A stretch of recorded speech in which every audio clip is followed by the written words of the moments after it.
You are not alone. You're not crazy when you run into these situations with the SBA and you're scratching your head going, is it me? No, it's not you. What's it called? Caramel cone ice cream. It's like 92 degrees here in Connecticut today. I had a 2-hour break between consultation calls and I ran out to the supermarket real quick and got some supplies.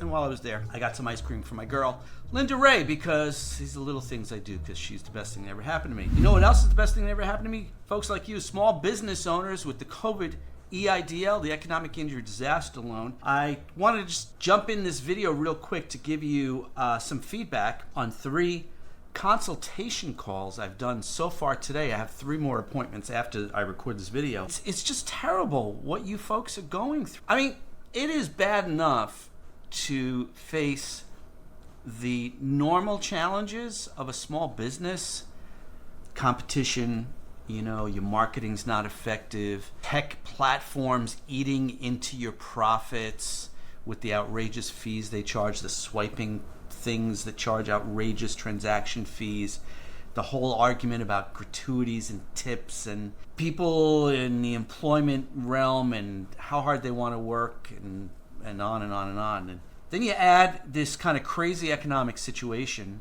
we find ourselves in today, notably with tariffs and ICE raids. And in fact, I spoke to a business owner today impacted by that second element. It's a business who did everything right.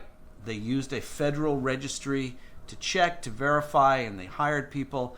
But out of concern, out of fear, all caps, F-E-A-R, they've had to let some people go, and they're in a home care business, and they're doing important work for people facing end-of-life challenges, dementia, serious illness, caregivers who are unable to take care of elderly parents or children, spouses, and these economic impacts. We've already spoken to multiple business owners over the last few weeks who told me ipso facto, tariffs are causing immediate impact on their business in July 2025, June 2025. But then on top of that, you've got the Small Business Administration's inability to properly manage the repayments of the COVID EIDL program.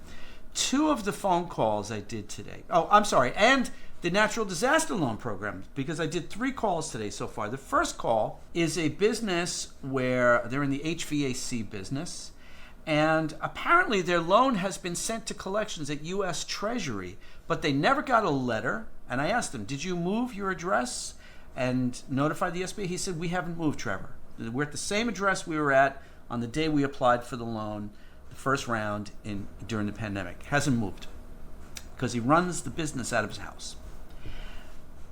Never got a letter from SBA or any communication in the My SBA portal. Hey, you're delinquent. You're going to be sent to U.S. Treasury for collection. No letter from the U.S. Treasury that he's in collections. He finds out because he gets a lovely contract through one of his Veterans Network contacts, because he's a veteran, with a branch of the U.S. military to do serious $65,000 worth of HVAC and refrigeration work.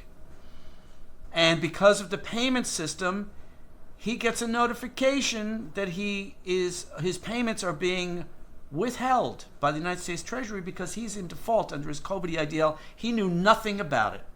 And the purpose of the call today was to find out what he could do. So on the call, I created an action plan for him to avoid the dreaded bankruptcy word. We tried to come up with some other ideas on the call, and I hope that's going to be helpful to him. He told me he's been watching our videos for about 1.5 2 years, and you know who you are, and I'm Batman. Thanks for your call today. The second call was the home care business owner who, in the intake form to book the call, he said he was worried that they would have to sell their house because they thought that the house was collateral for the COVID loan. I had to reassure him that there is no lien against his house, and I asked him, he has a business that's formed as a corporation. I said, does the business corporation own the house? He said, no, I own the house in my name with my wife. And in fact, because I'm a registered agent with the state of California Secretary of State, I went on to the Secretary of State website and looked up the UCC lien, and I could see it was in the name of the corporation, not in his personal name, and I had the business address there. So the first step on the call was to allay his fears that his house was not going to be taken through collection action. He indicated that he thought he was 7 months in arrears. I worked on a plan teaching him how to calculate exactly what the amount of arrears are, because he had a letter from the SBA, and I told him, I learned this in 2024 with the U.S. Treasury mess, you cannot trust the communications from the Small Business Administration telling you how much you owe to bring a loan current, not even verbally, not in writing, not on the My SBA portal. No, you have to do the math yourself. It's basic 5th grade arithmetic, and I designed it during the COVID, during the U.S. Treasury mess in 2024 to help our clients at that time determine what's the exact amount. And in both his case and the case of the previous, the first call of the day, which was the HVAC contractor, both of them had been in the Hardship Accommodation program. With the HVAC contractor, he had submitted a request for extension back in January and called the SBA because he never heard back from them. And an SBA representative, this is when they still had people answering the phone, that person said to him on the phone, "Oh yeah, I can see it. You're good. You're in hardship." And so he was making hardship payments until now he discovers he's in collections at the U.S. Treasury. With the second client, the home care client, he was trying to get a request for extension back in March before Ms. Leffler arbitrarily and capriciously canceled the hardship program on March 19th. And he had sent his email in before that and never heard back from the SBA. So again, SBA mismanagement. And the coup de grace on today's video, the third phone call I've done so far today, I have 3 more to go, was a business owner in Texas who applied for a disaster loan. His business got a COVID EIDL, and Hurricane Beryl caused severe damage to rental properties that he owned. And he went into the My SBA portal one day to make a one-time payment for his COVID EIDL and discovered that he was in a disaster area and he applied for the loan. Well, because the SBA's communication is so terrible around disaster loans, they do a little press release campaign, but we all know that local newspapers, local TV and radio stations don't really make these announcements from the SBA like, front and center and make it a priority. So a lot of people I've discovered over the years are unaware of the SBA disaster loan program at all. And that was the case here. And by the time he applied, he discovered that he was past the date for application for a physical disaster loan. They give you only I think it's 5 or 6 months to apply for that after a disaster. And so he proceeded through the application unaware of what's the difference between a physical damage loan and an economic injury loan. Subsequently, an SBA representative called him and said, "Yeah, I'm working on your loan. I need this document, need that document, need that document."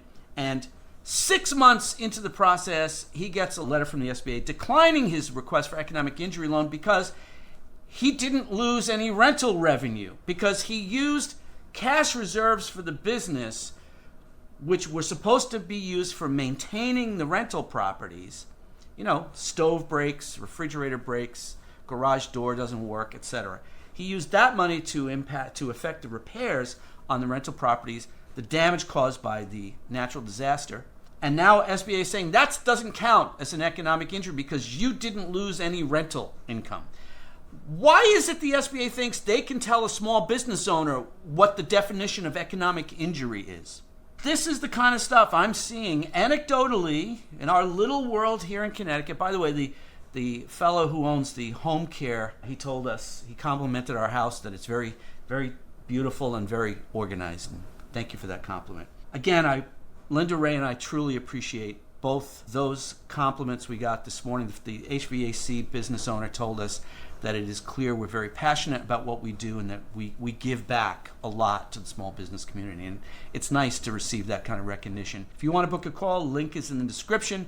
Also, all of our guidebooks. Thank you all for tuning in. If you found this video helpful, informative, just to open your eyes to the kind of situations that you may find yourself in and to know that you are not alone. You're not crazy. It's the SBA. And I'm Trevor, the EIDL expert. Hit the thumbs up if you found value in the video. Please tell YouTube to share this with other people who are equally as confused as you.